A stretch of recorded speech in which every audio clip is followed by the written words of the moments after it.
ફરિયાદી શ્રી ઈશ્વરભાઈ ભીખાભાઈ પટેલ કે તેઓ હાલ અમેરિકાના સિટીઝન છે અને સુરતમાં પૂણા મુકામે રહે છે.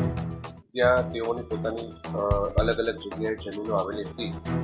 એ જમીનોમાં ફરિયાદીના નજીકના ભરત ભાલોડિયાએ પોતે સંપર્ક કેળવી વિશ્વાસમાં લઈ અને વિપુલ કાકડિયા સાથે મળી ખોટા દસ્તાવેજો ઊભા કરી અને આ જમીનો જયસુખ સતાણી અને સંજીવ બાગુકિયા સાથે સોદો કરી અને બોગસ દસ્તાવેજો બનાવેલા હતા.